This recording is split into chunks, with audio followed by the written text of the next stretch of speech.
여러분 안녕하십니까? 여기 오늘 영광스럽게 초대해 주셔서 너무나도 감사드립니다. 저는 동남권 원자력 의학원의 의학원장으로 있는 이창훈이라고 합니다. 간단하게 소개드리면 84년도에 의과대학 졸업하고 인턴 레지던트 거쳐서 89년에 신경외과 전문의가 돼가지고 군대를 다녀왔습니다. 육군 8사단하고 경복궁 앞에 있는 국군 서울지구병원에서 군대를 마치고 92년에 원자력병원에 입사해서 2023년 퇴직할 때까지 31년을 근무하다가 23년 11월에 여기에 왔습니다. 근데 길게 장황하게 말씀드린 이유는 제 전공은 신경외과하고 뇌종양을 전공을 했는데 저는 아주 보람된 직장을 다녔다고 생각을 합니다. 이 이마에 원자력병원이라는 딱지를 31년간 붙이고 있다가 다시 또 똑같은 곳으로 왔습니다. 그런데 와보니까 정작 원자력병원이 우리 국민들의 큰 자산인데 불구하고 아직 잘 모르시는 분이 많은 것 같습니다.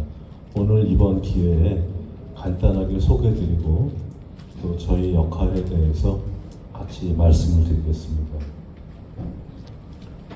방사선은 우리 눈에 보이지 않지만 빛과 같은 것입니다. 그래서 라틴어 어원이 방사선에서 나온 거죠. 레디올로지라는 게 빛에 대한 학문인 것입니다. 방사선학이 시작된 건 1895년에 렌트겐이라는, 여러분 많이 들어보신 그 렌트겐 사진 주인공입니다. 그분이 처음 발견했고 엑스레이로서 1901년도에 제1회 노벨 물리학상을 받았습니다. 가운데 있는 구에서 빛이 뻗어나가는 것처럼 전방향으로 저렇게 방사선을 뻗쳐나가는 그런 성격을 갖고 있습니다. 저희한테 여기가 중요한데요. 의학자한테는 이 방사선이 인체 내부를 보여줍니다. 겉으로 봐서 무엇인지 알 수 없는 걸 방사선으로 찍어보면 속이 어떻게 되어 있는지 알 수 있게 해주고, 기술자에게는 이게 어떤 재료인지 하는 그 본질을 알려주고, 과학자에게는 분자와 원자의 내부를 보여주는 수단입니다. 우리나라에서도 일찌감치 1950년대에 그 방사선을 우리한테 빨리 전달해 주신 선각자가 계셨습니다. 윤일선 박사라는 분인데 28년도 일본 교토에서 의학부 조교수를 하셨다가 나중에 한국에서 대한민국 학술원 초대 원장, 서울대학교 6대 총장, 대한암연구회 초대 회장을 벌써 50년대 하시고, 그 이후에 원자력원의 제5대 원장까지 지내셨습니다.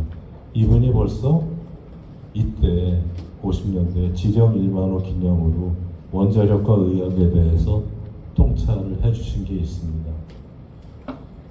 1959년에 공릉동에 있는 서울대학교 공과대학 자리 뒤쪽에 연구용 원자로가 처음으로 들어왔습니다. 그리고 나서 1962년에 이 원자로에서 나오는 동위원소를 사람을 고치고 진단하는 데에도 써야 되겠다라고 해서 방사선 의학연구소가 생겼습니다. 그 당시 이름은 원자력병원이 아니라 방사선 의학연구소였고, 63년도 12월 달에 공식으로 방사선 의학연구소가 개설을 했습니다.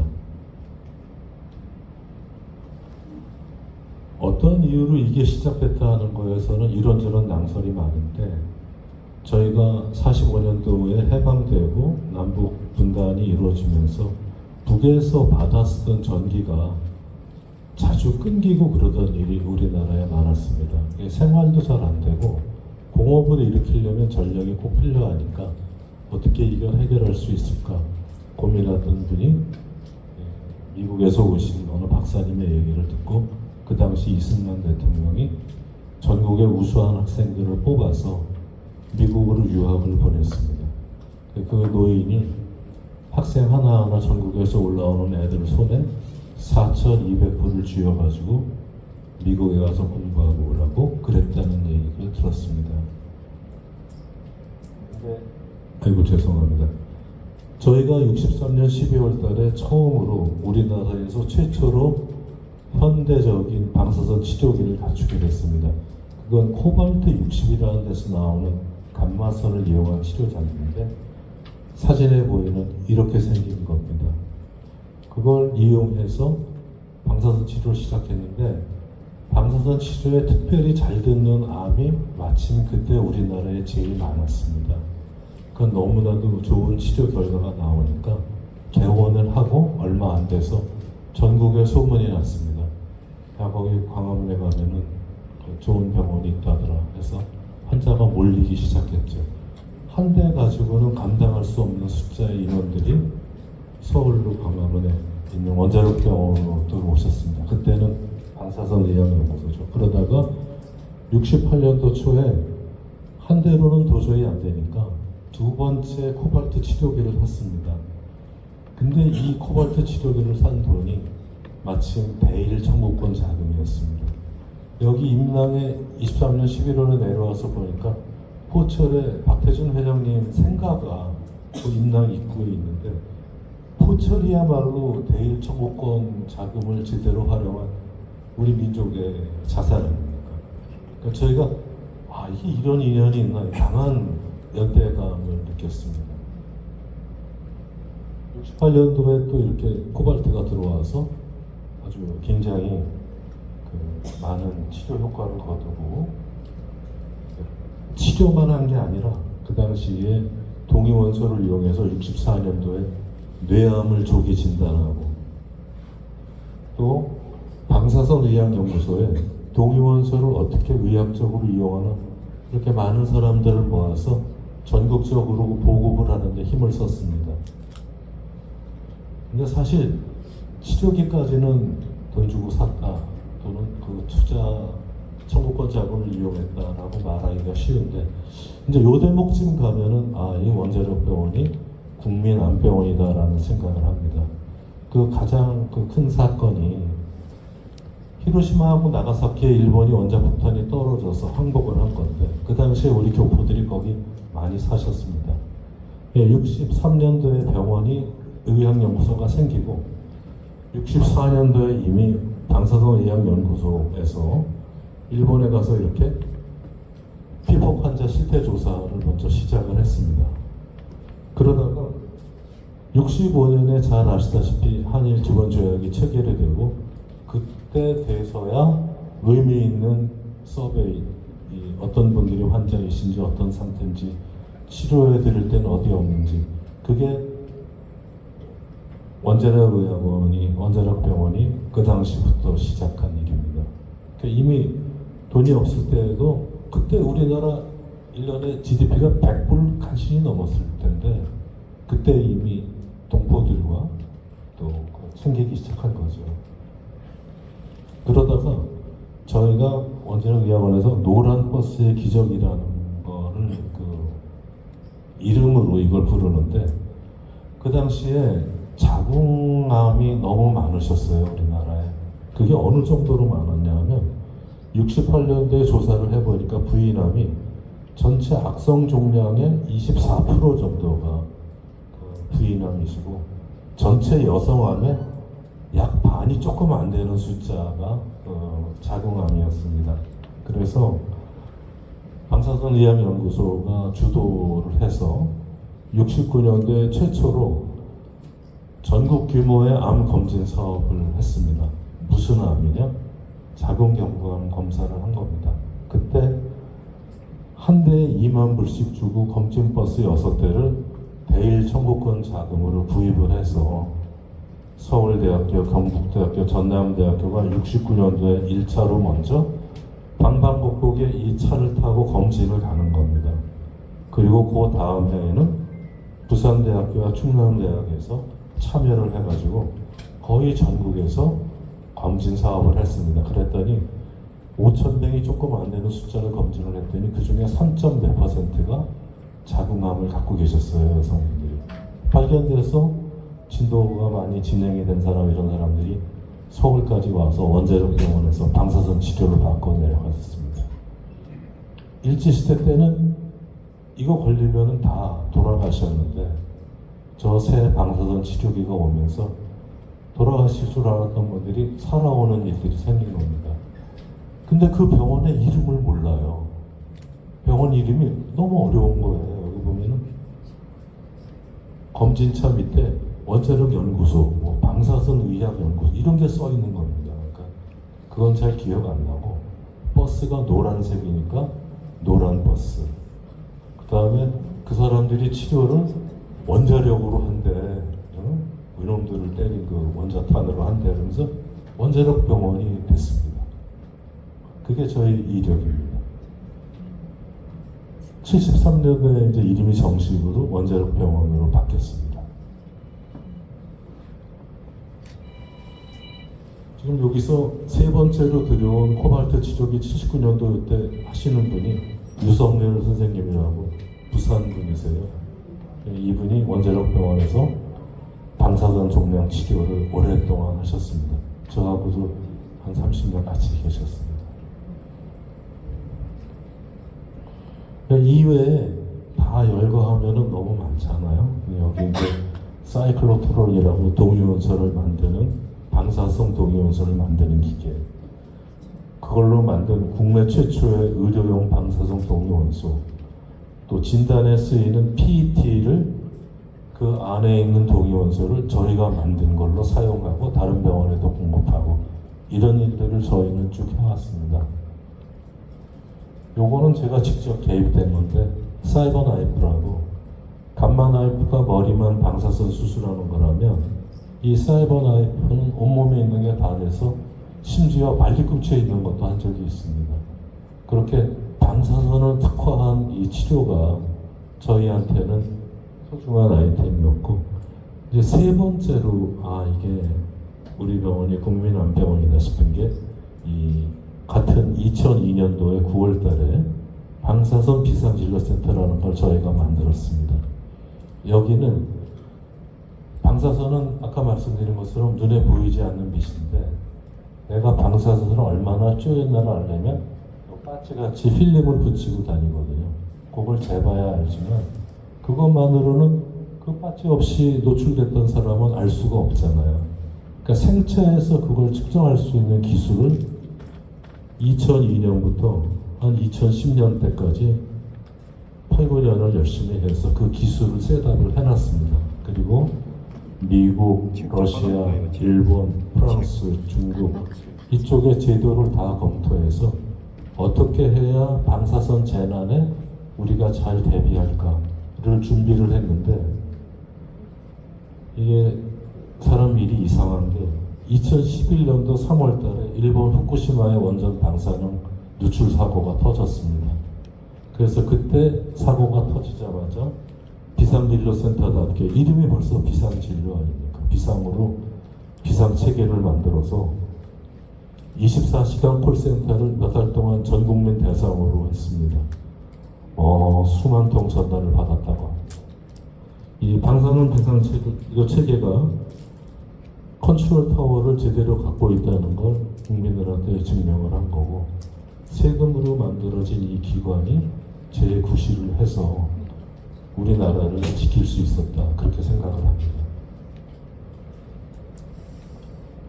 가장 최근에 이제 이게 잘난 체 할 게 너무 많지만 그 중에 가장 최근에 저희 의학원 안에 8층 건물 하나에 1,000억 원이 조금 안 들어간 시설이 있습니다.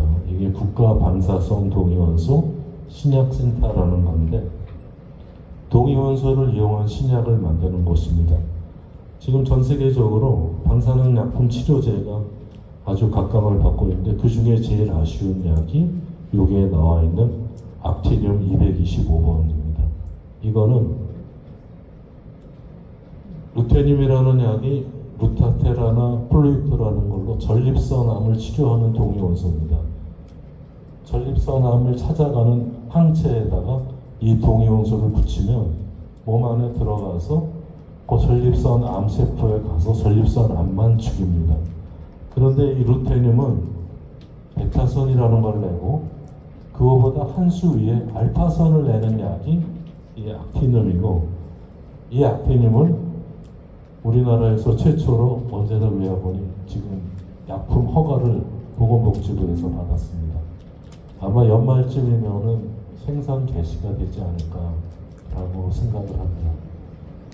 이런 거는 이제 수입에 의존하던 거를 대체하는 의미도 있지만 이미 이거 자체가 세계 첨단이기 때문에 제대로 되면 우리 국민 소득을 올리는 데도 일조할 것이고, 이 병으로 앓으시는 분들이 다른 것보다 훨씬 싼 돈의 치료를 받을 수가 있고 수출해서 수입이 될 수가 있는 효자 품목이 되겠습니다. 그리고 IAEA는 잘 모르시겠지만 국제 원자력 기구라고 합니다. 전 세계적으로 원자력을 통제하는 기구인데, 작년 가을에 우리 본원의 이진경 원장님 모시고 같이 가서 IAEA가 인정한 앵커센터, 후진국에서 오는 동위원소를 다루고 암 환자에 대한 상담을 하고 이 사람들을 훈련시킬 수 있는 센터로 서울에 있는 본원과 동남권 원자력 의학원이 같이 인정을 받았습니다. 옛날에 맨날 그 미군 악수하는 그림 그려진 거 얻어먹던 우리가 이제 미국 사람들한테 원자로를 수치로 하고 개발도상 사람들 데려다가 훈련시키고 하는 그런 나라가 됐습니다. 기장군청에서 이제 저희 동남권 원자력 의학원으로 가자면, 기장군청에서 저희가 이 발표를 한 내용인데, 기장군은 부산은 인구가 줄어들고 있는데 이쪽은 인구가 늘어나는 지역입니다. 그래서 부산광역시 전체 의료기관을 따져보니까 주로 중부권에 이제 상급 종합병원과 의료실이 밀집되어 있고, 동부권, 동남권 원자력 의학원이 있는 기장군은 전국 평균보다 낮으며 부산에서 병상 수가 두 번째로 적습니다. 이 얘기하면 부끄럽지만 의료 취약 지역입니다. 여기서 일이 터지면 골든타임 이내에 가기가 어려워요. 병상 수가 저희 병원이 225, 지금 255까지 늘려놨는데 이 정도인데, 여기 넓친 우리보다 키가 높은 병원들이 많이 있습니다. 병상 수가 아직 동부권은 모자라는 상황입니다. 또 전국적으로 암 유병자는 살면서 느끼시다시피 자꾸 늘어나고 있는 중이지 않습니까? 그리고 전 국민 수도권에 비해서 통계를 내보니까 동남권 인구에서 암에 의한 사망 원인이 다른 곳보다 조금 더 높습니다. 저희 병원이 위치한 데가 이미 잘 아시겠지만 와보시면 주변에 민가가 없습니다. 거기 논밭이 이렇게 썰렁하게 비어있고 고속도로 지나가고 그러지 않습니까? 2010년에 동남권 원자력 의학원이 생기고 금년이 15년째인데, 이게 만약에 특수목적으로 암 특화된 병원이 아니었으면 그렇게 민가가 없는 데서 환자가 없어서 살아남기 어려웠을 겁니다. 아직까지 살아남았을 뿐만 아니라 사실 더 잘 되고 있습니다. 지금 상황은 그렇고, 저희 병원 주변으로 원자로도 들어오고 또 그 옆에 중입자 시조기가 바로 곧 27년이면 개통할 예정이고, 여러 가지 동위원소를 만드는 퓨처캠이나 세한산업 같은 그런 업체들이 단지를 이루어서 들어와서 이곳에서 활발한 동위원소 및 방사선을 이용한 작업들이 이루어질 예정입니다. 근데 기장군 자체는 저희 병원이 제일 큰 병원이지만 병상 수가 부족하다는 겁니다. 250병상으로 부족하고, 저희가 이 타당성 조사를 해보니까 필요하다. 결론은 그렇게 나왔습니다. 증설을 해라. 그래서 이런 얘기까지 이제 얘기가 나오는데, 500병상 이상 종합병원이 있어야 사망률이 감소한답니다. 그런 얘기가 있고요. 또 사망률 격차 문제가 심각해지고 있기 때문에 이 지역에도 필요하다고 말씀을 드릴 수 있겠습니다. 그리고 아까 말씀드린 그 후쿠시마 사태 때 우리를 지켜줬던 방사선 비상진료센터가 여기에서 저희도 활발히 활약하고 아마 손주분들 또 자제분들 국민학교 아동이시면 저희 방사선 비상진료팀이 가서 다 그 교육하고 어떻게 하고 이런 것까지 하는데 그 시설이 좀 부족합니다. 따로 격리된 시설에서 피폭 환자를 치료해야 되는데 그렇지 못하고 같은 방법으로 붙어 있어요. 결론은 심내혈관이나 이런 걸 같이 저희가 만들어 가지고 그 일반 환자까지 심장과 뇌혈관 질환까지 볼 수 있는 필수 의료 수요를 만족시키려고 열심히 달려가고 있으니까 이런 내용이 있다는 걸 알아주시고 지지를 보내주셨으면 하는 겁니다. 이건 잘 아시다시피 기장군에서 31억, 서생면에서 20억, 부산시에서 이걸 오거나이즈 하는 돈 1억, 그래서 52억이나 들여서 만들었는데 이게 이제 혈관 촬영을 하는 기계입니다. 거기에서 뇌혈관을 찍었더니 이제 이렇게 나온 거죠. 지난 6월 13일 날 개소식을 해서 정동만 의원님과 군수님, 또 우리 저기 다음에 연설하신 그 이상욱 본부장님도 다 오셔서 축하해 주시고 정식으로 개소를 했습니다. 그러나 아직은 첫걸음이라고 할 수 있습니다. 결국 지금 이 상황이 의료 대란이라는 거를 혹시 실감하신 경험이 있으실 분이 있을지 모르겠습니다. 내가 아프기 전에는 실감 안 가는데 실감해보면 여기에 있는 원자력병원이 공공병원이잖아요. 저희는 공공병원이 중요하다는 걸 금방 알 수 있습니다. 저희는 전부 다 전문이니까 이번 전공의 사태에 빵꾸 나지 않고 오히려 진료 공백이 줄어드는 효과가 왔습니다. 그걸 대변할 수 있는 이런 긴 말보다 이게 더 실감이 갑니다. 매일 아침 병원에 병상 가동률을 저한테 문자로 보고를 합니다. 지난 6월 12일 목요일 날 보고받은 게 그 전날 수요일 날 병상 가동률이 96.9%입니다. 그러면 한 자리 아니면 두 자리 남아있다는 겁니다. 그 한 자리 아니면 두 자리는 응급 상황을 대비해서 웬만한 게 아니면 입원시키기가 어려운 그런 병상이죠. 지금 저희 병원 고객 만족도 조사해 보니까 제일 큰 불만이 주차장이 부족하답니다. 이 공공병원이 의료대란 와중에 이 기장군민한테는 참 큰 선물이라고 생각됩니다. 이게 자기 궤도로 가려면 지금같이 이과 저과 빠지는 과 있고 한 과에도 담당하는 그 과장이 한 명, 많으면 두 명, 이런 과가 여러 개가 있어요. 그게 500병상 규모로 가야 지속성이 있는 의료 서비스를 제공할 수 있을 것 같습니다. 이런 얘기가 곧 나오게 될 것 같은데 그때 여러분들의 많은 지지를 바랍니다. 또 다시 한번 말씀드리지만 원자력병원은 이런 근거로 국민암병원이다. 그럼 너네는 왜 그렇게 잘났는데 삼성이나 아산같이 커다란 병원을 못 지었냐? 나라에서 돈을 안 줘서 못 지었다. 그렇습니다. 감사합니다.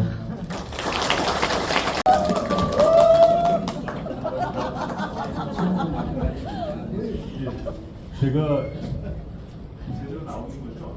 예, 제가 제목을 지은 거는 뭐 슬기로운 그 시리즈들이 많이 있잖아요. 근데 우리가 원자력을 어떻게 활용하냐에 따라서 진짜 이롭게 우리 생활에 이롭게 활용하고 생각을 했을 때 이렇게 했는데 마침 또 우리 원장님께서 설명해 주신 부분이 원자력은 여러 분야에 있습니다.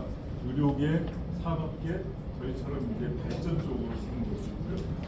또 나쁜 쪽으로 쓰면 군사용으로 씁니다. 지금 이스라엘하고 이란이 전쟁하는 게 이란이 이제 핵무기를 개발한다 그러니까 이스라엘이 생존 차원에서 이제 공격을 하고 있고요.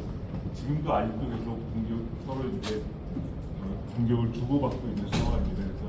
마침 또 이제 원장님이 의료계 쪽에서 어떻게 활용할 수 있는지에 대해서 자세하게 또 설명을 해주시고 기장이 갖고 있는 그 원자력에 대한 큰 자산이 원자력 경험과 그다음 중입자 치료기 그다음에 이제 아까 새로 또 준비하신다는 이제 그 치료기죠 반막 그런 거 그다음에 또 하나는 저희 기장이 땅을 내줘서 저희가 여기 이제 자리를 잡게 됐는데 이제 보리 원자력 부분입니다. 제가 먼저 말씀을 드리면은 예전에는 원자력 발전소가 어떻게 보면 부산에서는 기피 시설처럼 이렇게 취급이 되고 있었는데요. 이제 저희 원자력 발전소가 보리 본부가 있음으로 인해서 부산시가 전력 분야, 전력 에너지 자금률이 172%라 그럽니다. 그러니까 여기서 부산에서 쓰고 남은 거는 다 도시로 다른 데로 이제 보내고 있는데요. 그 172%라는 전기를 가지고 값싸게 부산 지역에 공급을 하게 되면 많은 산업을 유치해서 부산이 발전할 수 있는 기회가 될 거라고 요새는 이제 많이 얘기를 합니다. 그래서 지역 차등 요금제를 지금 정부에서 검토하고 있고요. 보게 되면은 우리가 부산이 가지고 있는 그 기장이 가지고 있는 보리 원전의 전력을 가지고 많은 사업을 유치할 수 있고 젊은 사람들이 일할 수 있는 일자리를 다시 만들어낼 수 있을 거라고 생각합니다. 예, 오늘 준비한 강연을 시작하겠습니다. 저 이제 제 소개를 잠깐 전에 하겠습니다. 저는 대학도 이제 원자력을 전공을 했고요. 그 복학해서 이제 졸업하고 한전 이제 그 당시 한전에 이제 한빛 원자력에 입사를 했습니다. 영광 원자력에 입사를 했고 그 다음부터는 이제 북한 경수로 사업이라고요. 저기 우리가 북한이 핵 개발하지 못하게 한다고 경수로를 지어준 그 원자력 발전소를 지어주는 사업이 있었습니다. 그래서 저는 마지막에 이제 거기서 1년 정도 북한에서 근무도 했습니다. 건설에 현재 근무했고요. 그 다음에 쭉 보시면은 사후관리처가 이제 원전 사용 해결료하고 그다음에 원전 해체에 관련된 업무를 했습니다. 그다음에 이제 보다가 이제 해외 사업 쪽으로 와서 UAE 원전 사업처장을 하다가 이제 마지막에 이제 여기 오기 직전에는 바라카 원전이라고 저기 이제 UAE에 짓는 바라카 원전의 본부장을 하고 그다음에 이제 보리로 오게 됐습니다. 이게 다양한 경험을 했고 제가 가지고 있는 많은 경험이 있기 때문에 오늘 그 여러분들께 이제 제가 아는 것들을 많이 좀 말씀을 드릴 수 있을 거라고 생각이 듭니다.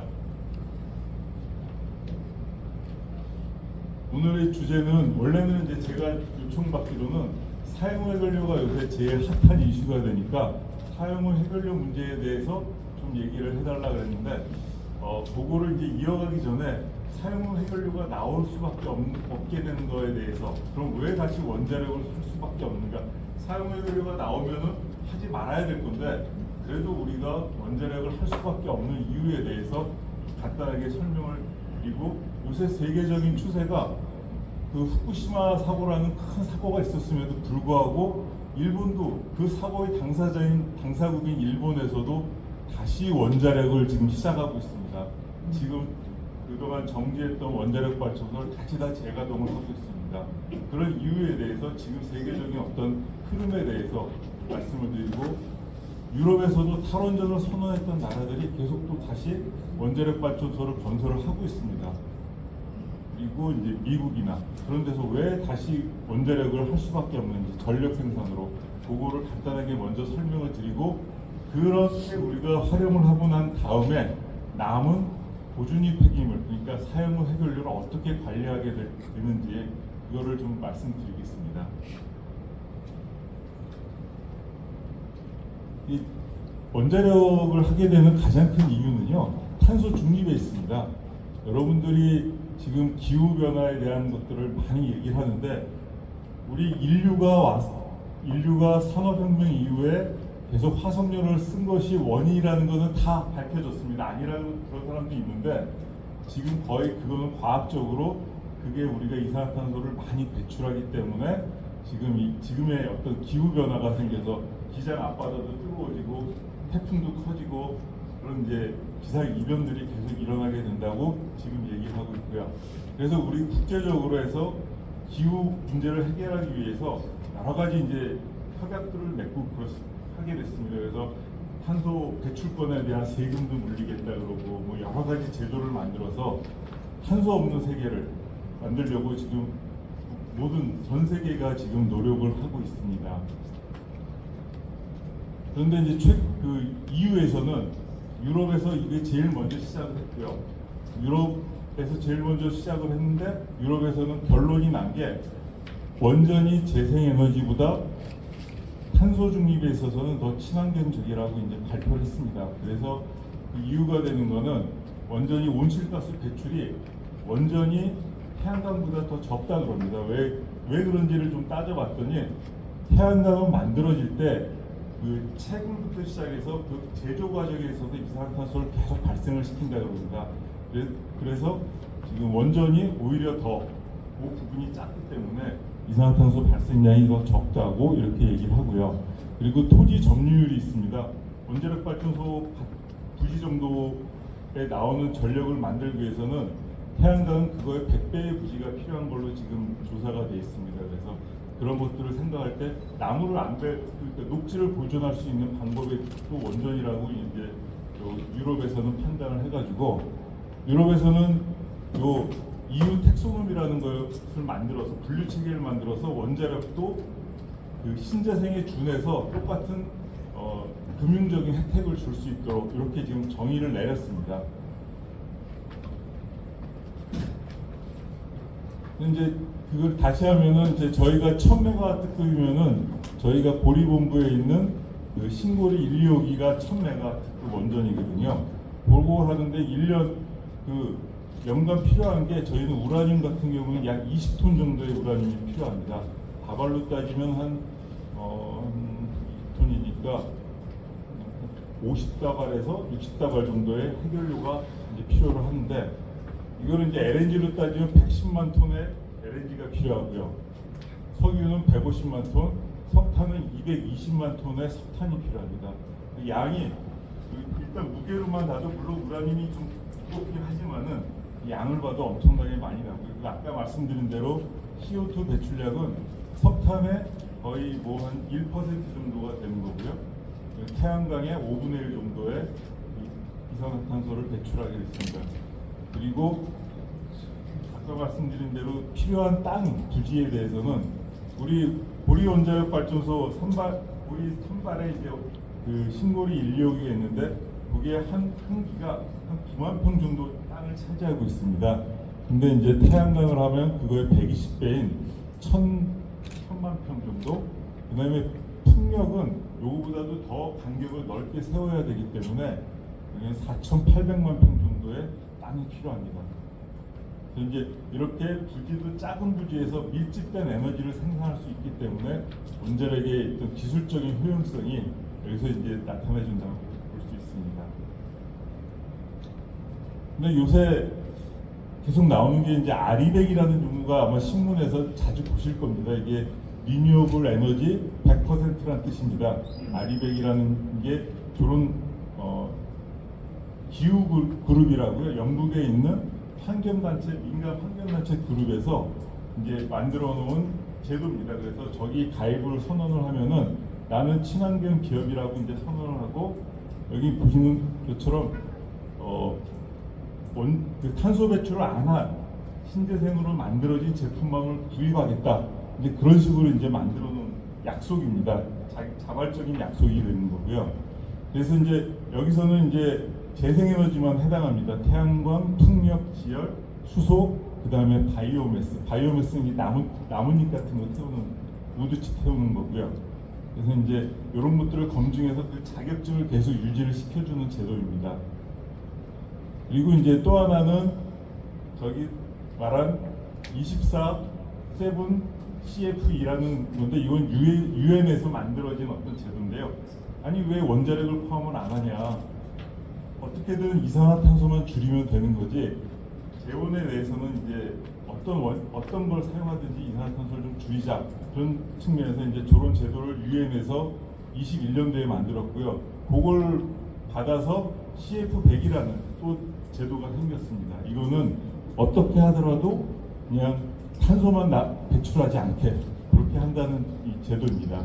요거 CF 연합이라고 이것도 민간 주도가 하고 정부가 지원을 해주는데요. 이걸 통해서 이제 각 회사들이 약속을 하는 겁니다. 깨끗한 그 CO2를 발생하지 않는 것을 하겠다, 그런 약속을 하는 제도입니다. 이런 제도들이 가끔 이제 신문에 나와서 제가 상식적으로 이제 이런 게 있다.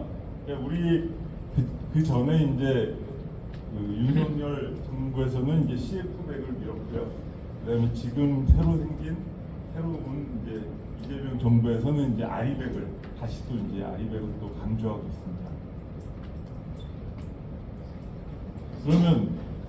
그러면 우리가 많은 에너지가 필요한 것인가에 대해서 한번 간단하게 설명드리면은 우리가 AI 혁명이라고 지금 그렇습니다. 근데 AI는 빌 게이츠가 제안한 건 제한이 존재하지 않는 첫 번째 기술이라는 겁니다. 그래서 지금 4차 산업혁명이라고 한 10년 전부터 계속 얘기가 돼 있었는데요.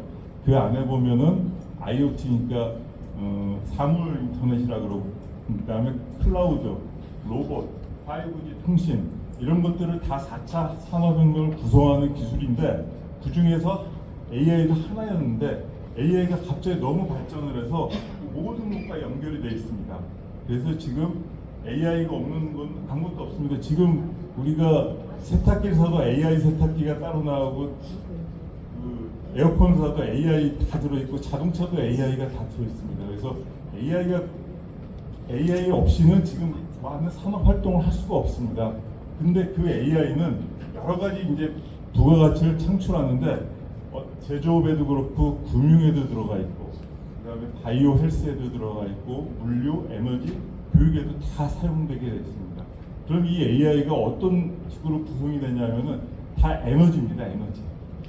그래서 예전에 이제 올 초에 딥시크라고 중국에서 개발해서 미국이 완전히 뒤집어진 적이 있습니다. 뒤집어진 게 적은 돈을 가지고 이제 AI를 구현을 해놨습니다. 같은 수준의 AI를 구현을 했습니다. 그래서 AI를 위해서 지금 도널드 트럼프 대통령이 그때 이제 취임을 해서 비상권한으로 에너지 인프라를 늘려서 자기들은 AI 투자를 더 하겠다, 그렇게 얘기를 했습니다.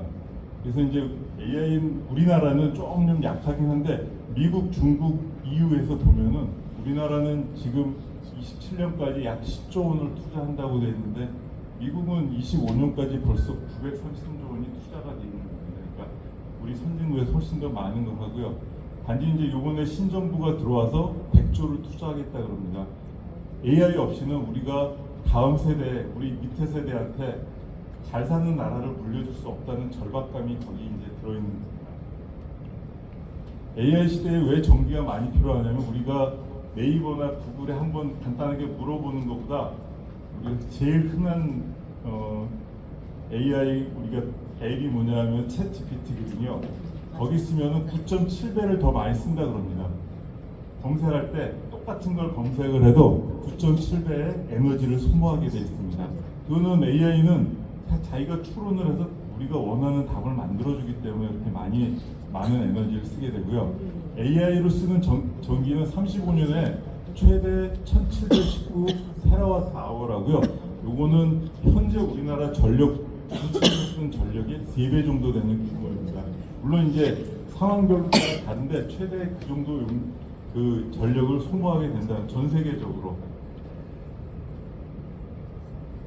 그래서 전력 인프라 없이는 많은 AI 프로젝트가 이제 취소될 거라고 이제 국제 에너지 기구에서도 이제 얘기를 하고요. 근데 우리가 전기를 AI만 쓰는 게 아니지 않습니까? 우리 집에도 인덕션 갖다 쓰고, 요새는 가스불 대신에 인덕션 갖다 쓰고, 모든 게 다 전기로 이루어지기 때문에 거기서 서로 경쟁이 일어나는 겁니다. 누가 더 전기를 많이 쓸 거냐. 그러면은 전기를 공급하는 입장에서는 안정적으로 국민들이 전기를 쓸 수 있게 공급을 해야 되니까 이런 여러 가지 그 제도를 통해서 전기를 갖다 안정적으로 공급하기 위해서 노력을 하고 있습니다. 그래서 원자력에 대해서 미국 같은 경우도 원자력 확대, 일본도 확대, 유럽도 확대, 영국도 확대인데 영국이 유럽에서 좀 떨어져 나와서 브렉시트로 좀 나와서 따로 이렇게 통계가 됐는데 신재생 에너지도 확대합니다. 모든 방법을 동원해서 에너지를 확대하고자 하는 게 각국의 정책입니다.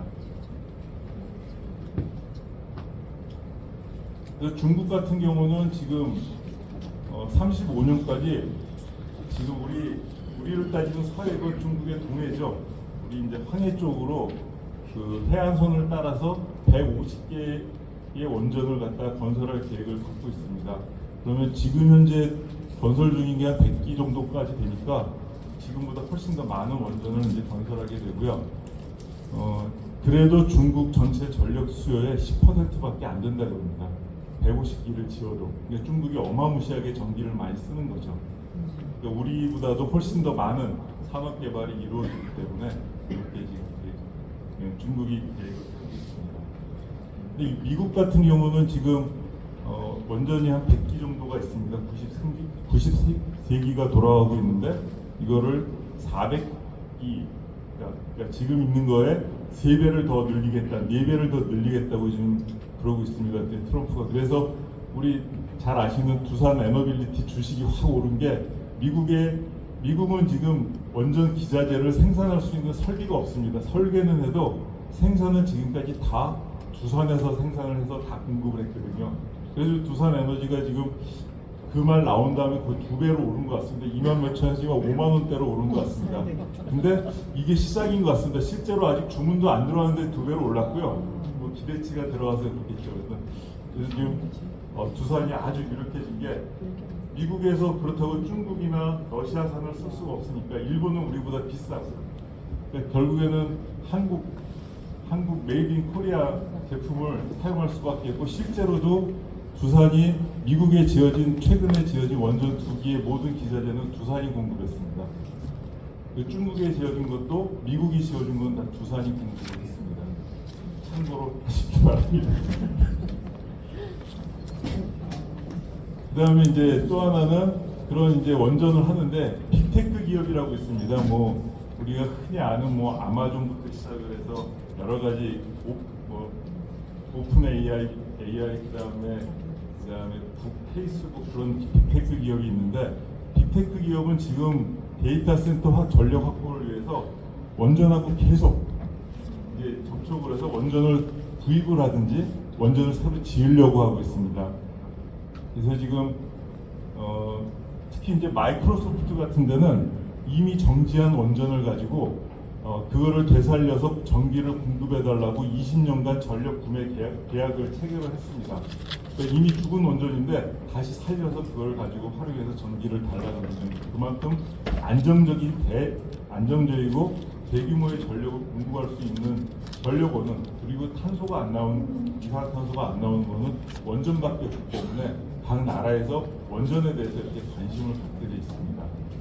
최근에 이제 대만이 지금 탈원 정국가가 됐습니다. 대만 원전이 5월 달에 마지막 원전을 이제 정지했는데, 대만에서 제일 유명한 사람이 이제 젠슨 황이라고 엔비디아 미국 사람인데 대만 출신이거든요. 엔비디아는 이제 우리가 흔히 아는 그 AI를 위한 GPU를 공급하는 업체입니다. 근데 그 업체가 사장이 이제 대만 사람인데, 대만에서 이민 온 사람인데, 그 사람이 이제 제작은 다 TSMC라고 대만 회사에서 다 칩을 제작하거든요. 대부분의 칩은 다 대만에서 제작을 합니다. 그래서 대만 정부를 향해서 에너지를 공급 안 하면은 대만은 망할 수밖에 없다고 계속 경고를 하고 있습니다. 그만큼 이제 안정적이고 대규모 전력이 필요한 사업이 이제 AI 사업이 되겠습니다. 그럼 우리는 어떤가? 우리나라는 어떤가에 대해서 좀 말씀드리면은, 국내는 지금 설비 용량으로서는 한 17% 되고요. 발전으로 따지면은 31.7%를 원자력으로 했습니다. 작년에. 원자력 발전소가 30%를 넘은 게 한 7, 8년 만인 것 같습니다. 그동안은 계속 그 이용률이 좀 낮게 유지되다가 최근에 다시 30%를 넘게 됐고요. 나머지 이제 신재생 그런 것도 있고요. 우리 회사도 뭐 원자력만 하는 건 아니고요. 태양광도 하고 수력도 하고 양수도 합니다. 그래서 전체 우리나라 전력의 32.8%를 한수원이 공급을 하고 있습니다. 발전회사로서는 우리나라에서 제일 큰 회사가 되겠습니다. 그러면은 왜 원자력을 활용을 할 수밖에 없는가 하면은, 저희가 지금 한국전력에서 판매하는 단가가 163원입니다. 이거 평균인데 산업용은 지금 180원까지 올랐고요. 그다음에 일반 가족용 한 140원 정도 되는 걸로 제가 알고 있습니다.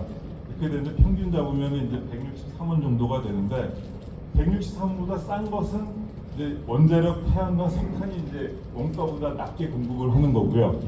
그다음에 이제 유류, 석유는 많은 양은 아닌데 워낙 석유값이 비싸기 때문에 비싸고 LNG도 원가보다 비쌉니다. 저희가 흔히 얘기하지 않습니까? 두부가 콩보다 싸다고 이제 얘기를 하는 게 이런 경우거든요. 이게 지금 가공을 해서 전기로 바뀌었는데 가격이 더 싸게 이제 공급을 하는 거죠, 이제. 그러니까 LNG를 우리 많이 쓰게 되는데 LNG 가격은 올라갔는데 전기요금 못 올리게 돼서 완전히 지금 빚더미 올라가는 거고요. 205조 원의 부채를 지게 된 원인이 여기 있습니다. 근데 이제 태양광도 많이 가격이 내려갔습니다. 근데 태양광이 내려갔는데 태양광에는 계산이 안 된 가격이 좀 있습니다. 그 가격이 뭐냐면은 태양광 자체가 이렇게 간헐성입니다. 태양광이나 신재생 같은 경우에는 구름이 끼거나 바람이 안 불거나 생산이 안 되는데 그때는 누군가 돌아줘야 됩니다. 그 돌아주는 것을 이제 보통 LNG가 돌아주는데 그런 가격들이 이제 태양광에 대해서 시스템 비용이라 그러는데 그런 것들이 아직 반영이 안 되고 순수하게 생산 비용만 지금 136억이 나오는 거고요. 그 시스템 비용을 더하게 되면 훨씬 더 많은 비용이 좀 들게 되는 겁니다. 우리나라 상황에서는 그 신재생이 가격을 싸게 할 수 없는 게 우리 땅값이 너무 비쌉니다.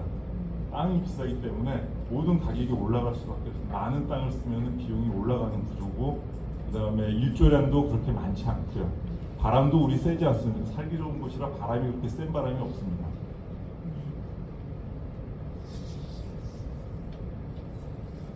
그러면 우리나라도 이제 AI 반도체 등을 그다음에 반도체 산업을 위해서 11차 전력 기본 수급 계획이라는 걸 만들었습니다. 그걸 에너지 믹스라고 얘기를 하는데요. 거기 보면은 저 청색은 23년도 생산 그 전력 비율이고 그다음에 초록색은 38년도 목표를 세우게 돼 있습니다. 이게 원래 항상 15년치 목표를 2년 단위로 계속 세우게 돼 있습니다. 근데 지금 올 초에 이제 승인받은 게 국회까지 가서 이제 동의를 받은 게 11차 전력 기본 수급 계획입니다.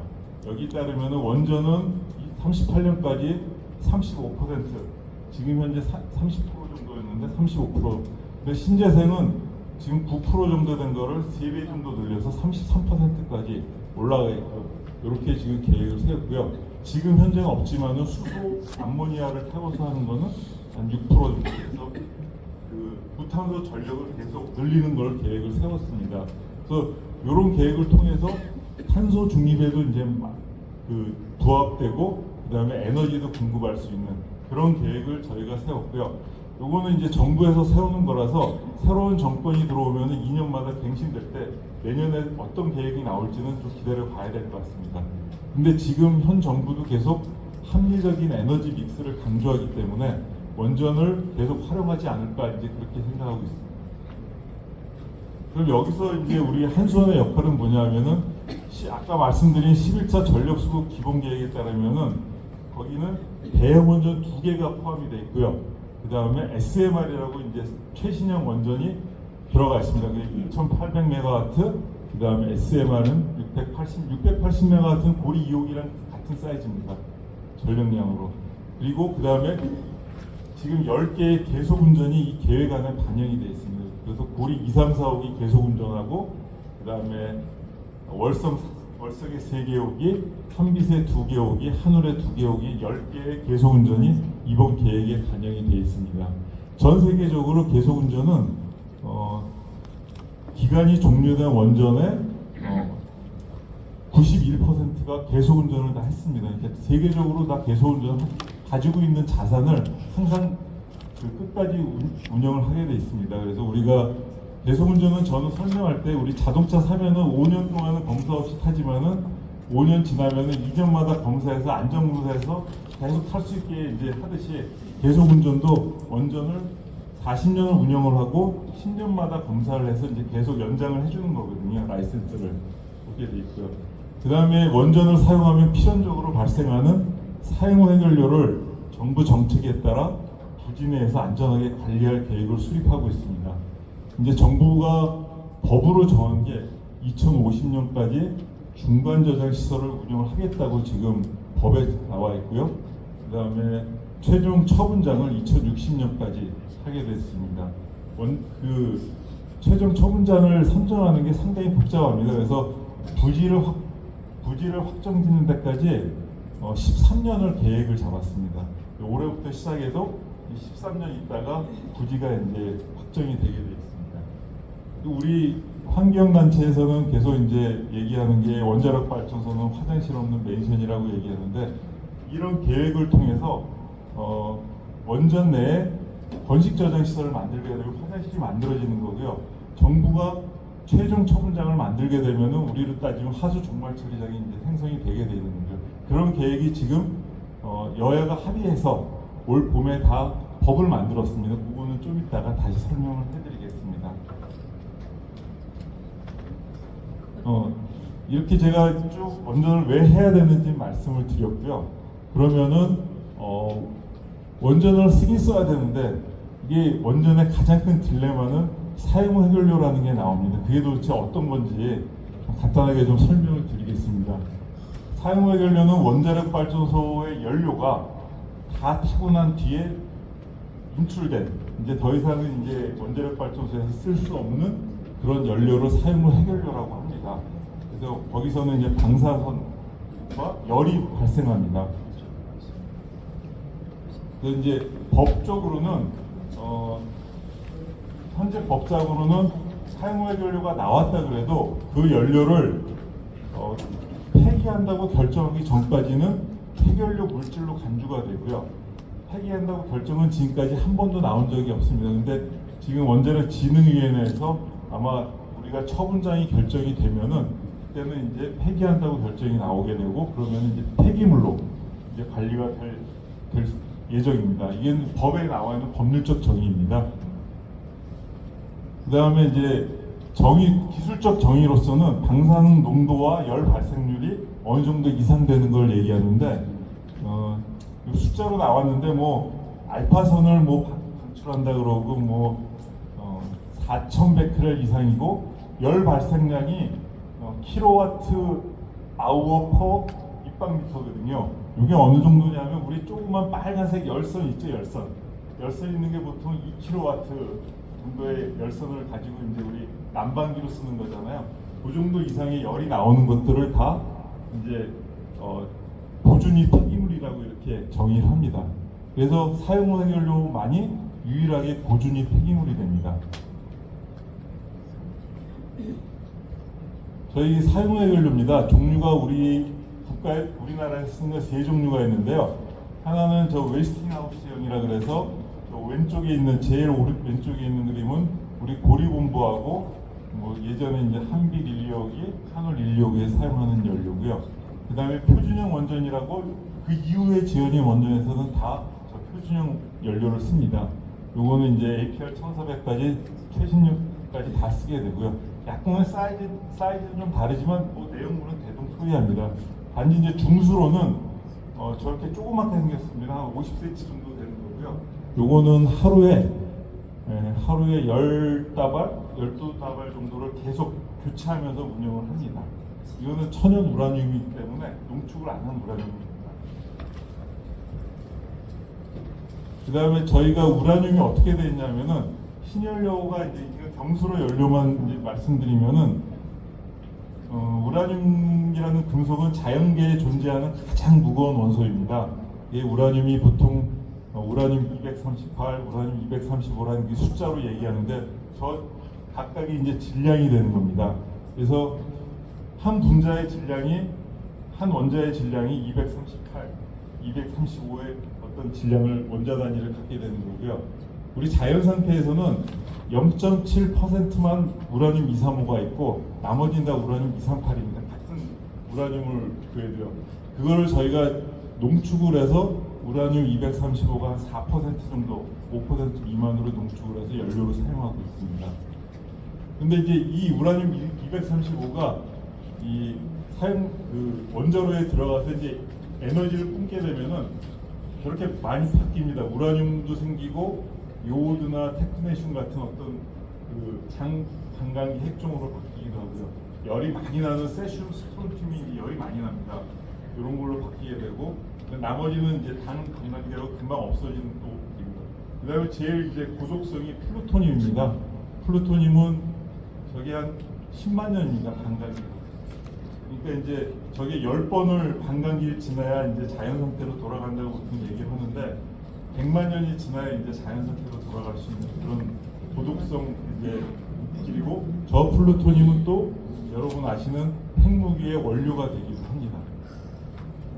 그리고 이제 나머지는 또 그냥 가만히 있는 우라늄 238이 또 저렇게 생깁니다. 저건 남는 겁니다. 그래서 저 우라늄 238은 또 뭐 특별히 뭐 사용할 수도 있는 그런 상황이 되는 겁니다. 네. 방일권 죄송합니다. 저기 초등학교 담벼락에 주차해 8838 단속 지금 나오셨거든요. 그다음에 차 5대가 있는데 학교 담벼락에 7020. 담벼락 12만 원이면 이제 구성으로 이제 이게 한 4년에서 5년 정도 연소를 시킵니다. 한번 들어가면. 그러면 이제 우리가 부지에 이제 보관을 하고 있습니다. 지금까지는 우리 중간 저장이나 처분장이 없어서 보관을 하고 있는데 우리 고리만 보면은 32년이 되면은 이제 다 찹니다. 풀로. 근데 지금 저희가 고리 2, 3, 4, 5에 계속 운전을 승인을 받게 되면은 이제 36년까지 운영을 36년까지 운영을 해야 되는데 그 전에 이제 사용 해결료 때문에 운영을 못 하게 됩니다.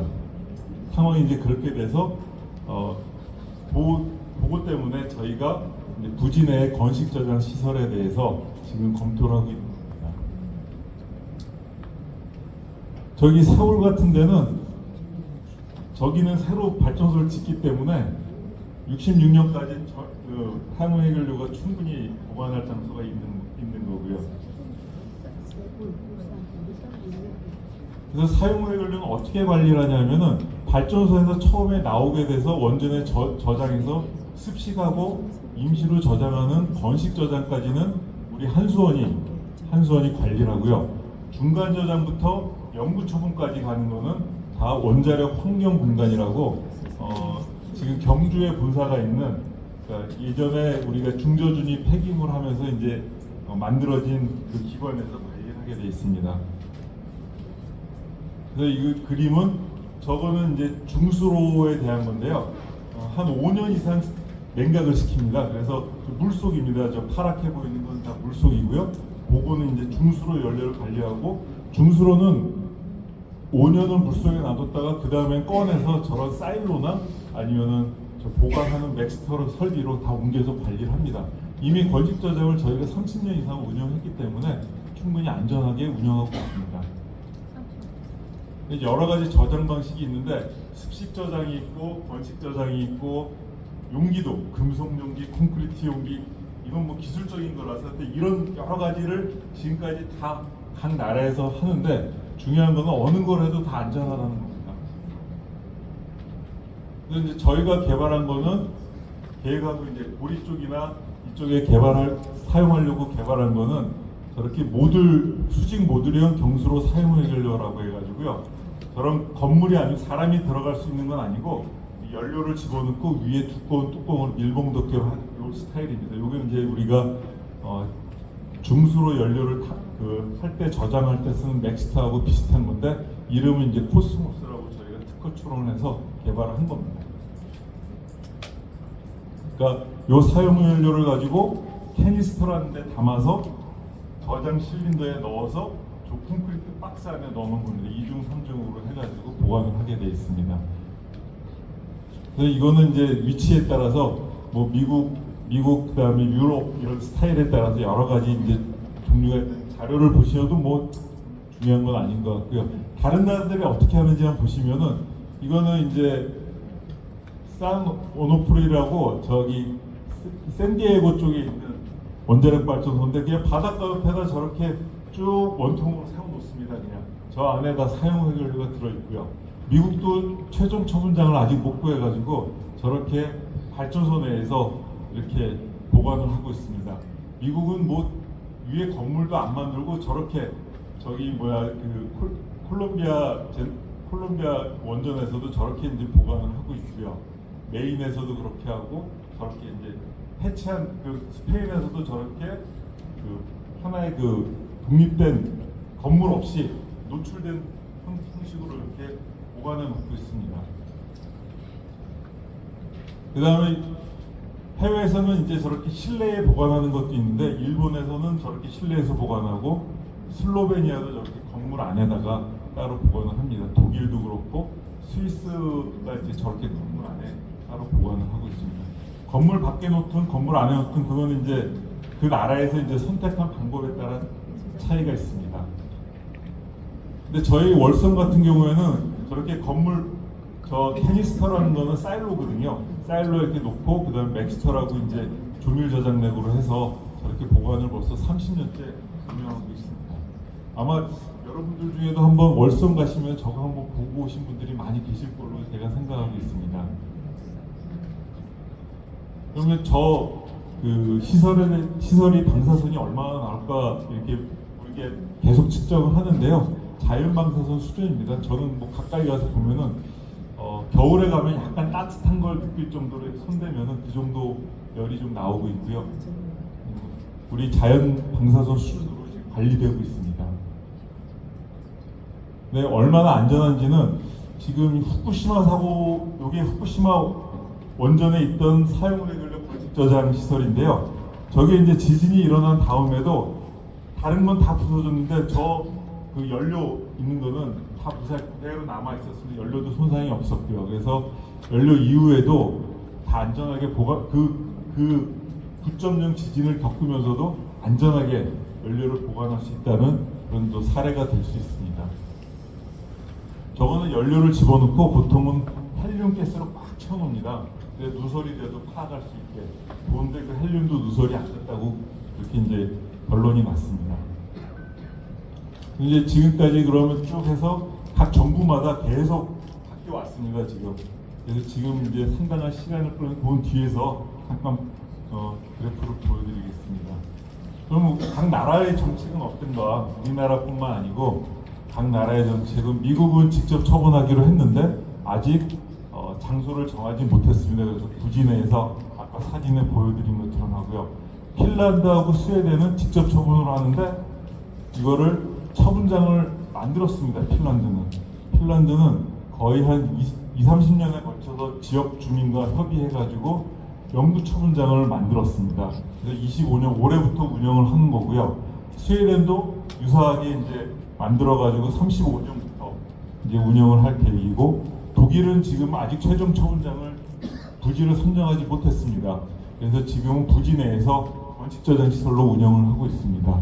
프랑스는 우리하고 좀 다른 게 제철을 합니다. 그래서 부피를 대폭 줄이고요.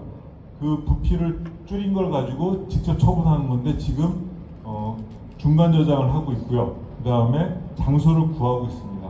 라후그 지역 쪽에 구했는데 최종 확정 아직 안 된 걸로 알고 있습니다. 일본도 제철을 해가지고 최종적으로는 이제 처분하는 걸로 이렇게 얘기를 했고요. 최종 처분은 안 하더라도 무주에 중간 저장 시설을 이미 만들어 놨고요. 스위스도 이제 최종 처분을 해야 되는데 아직 장소를 못 구해서 벌식 저장을 했습니다. 장소 구하는 게 우리나라에서도 장소 구하는 시간은 13년을 잡았지만은 이 나라에서도 그 이상의 시간 동안 계속 장소를 선정하는데 노력을 하고 있습니다. 그래서 이제 처분장 확보는 핀란드, 스웨덴, 그 다음에 프랑스 같은 건 라하그 쪽에 이제 구했고요. 그래서 스위스도 지금 적합성은 했는데 결정은 아직 못하고 있습니다. 우리나라에서 국내 정책을 쭉 보면은 84년부터 계속 이제 처분장을 계속 구하려고 노력을 했습니다. 여러분들은 뭐 다 아시겠지만 부안 사태, 뭐 불옥도 사태, 부안 사태 쭉 나온 것들이 지금 여기 쭉 있는 거고요. 마지막에는 이제 여기 처분장을 보시면은 울진, 영덕, 영일, 안면도, 뭐 구록도 쭉 하다가 2004년도에 중저준위 폐기물 처분장하고 고준위 폐기물을 분리해서 하는 걸로 원칙을 정해가지고 중저준위를 투표를 해서 정했습니다. 그래서 7개가 했는데 그 중에 이제 마지막에는 4개 경주, 군산, 영덕, 포항에서 유치를 했는데 투표로 가장 지지율이 높은 경주로 결정이 됐습니다. 그때 이제 지금까지 보시면은 80년부터 2005년까지 거의 20년 동안을 해서 중저준위 처분장이 이제 정해졌습니다. 그러면 사용후의 결정이 어떻게 됐냐면은 그때 이제 중저준위하고 구분이 된 상태에서 계속 이제 관리대야 로드맵을 계속 개발하다가 박근혜 정부 시절에 사용후 해결료 공론화 위원회라는 걸 통해서 처음에 최초로 제1차 고준위 방사선 폐기물 기본 계획을 수립을 했습니다. 그 다음에 문재인 정부가 바뀌면서 전 정권을 못 믿겠다 그래서 다시 또 재검토를 했습니다. 사용후 해결료 관리 정책 재검토위원회를 해서 문재인 정부 시절에 제2차 고준위 방사선 폐기물 관리 기본 계획을 수립을 했습니다.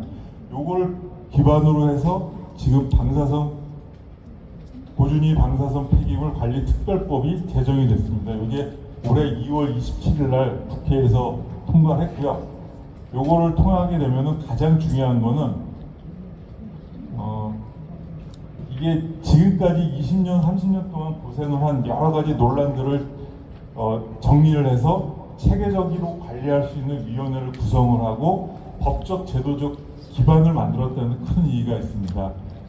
국무총리 산하에 고준위 방편물 관리위원회를 구성하게 되어 있습니다. 그 위원회에서 부지를 선정하고 어떻게 할 건지에 대해서 결정을 하게 되어 있고요. 우리 고리본부하고 관련된 거는 그게 이제 너무 늦게 그 중간 저장하고 최종 처분장이 되게 되니까 부지 내 건식 저장 시설을 임시 저장 시설을 할 수 있는 근거가 마련이 되어 있는 법 안에 쭉 돼 있는데 제가 저 빨간색으로 한 부분이 그러면은 부지 내 건식 저장 시설을 만들게 되면은 주변 지역 사업을 할 수 있게끔 건식 저장에 따른 지역 지원을 하는데 다른 사업하고 다르게 저희가 지금 원전에 대해서 사업을 하면 개별 지원은 안 되게 돼 있습니다. 근데 여기서는 주민 직접 지원 사업을 할 수 있게 돼 있습니다. 그거는 뭐냐면은 정부에서 지역 주민한테 개별적으로 지원할 수 있게 이렇게 이제 전체 지원금의 50% 내에서 할 수 있게 법에 규정이 되어 있습니다. 그래서 여기에 대한 시행령이 9월 중에 아마 시행령이 나올 겁니다. 그 안에 좀 더 자세한 내용이 들어가게 되고요. 근데 이 지원은 그 사업자인 우리 한수원이 하는 게 아니고 관리위원회가 이 지원 방식을 결정을 하게 돼 있습니다. 이렇게 이제 이번에 나온 법이 나옴으로써 어떻게 보면은 법이라는 게 가장 신뢰할 수 있는 기준이 되니까 이 법에 따라서 법대로 처리하라고 우리 많이 하지 않습니까? 법대로 하게 되면은 이제 제대로 된 정책을 실행할 수 있는 그런 상황이 되겠습니다.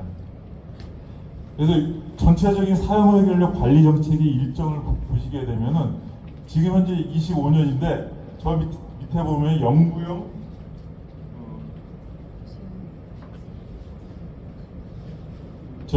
영구용 지하 연구 시설이 있습니다. 요거는 저희가 이미 벌써 태백이 선정이 돼가지고요. 지금 땅을 부지 선정이 됐고 지금 이제 준비를 하고 있습니다. 이제 태백이 먼저 자기가 하겠다 나서가지고 그쪽이 선정이 됐고요.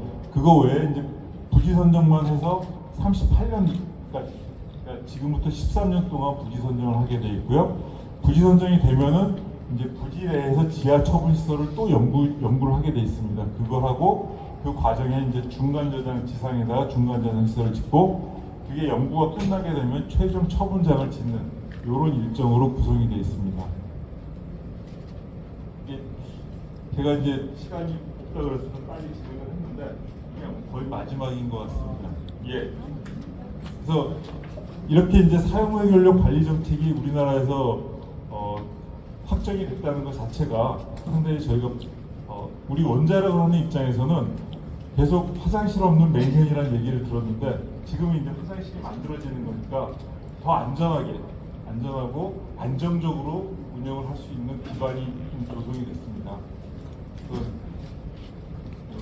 이렇게 이제 제가 말씀드리는 건 이제 자료는 여기까지고요.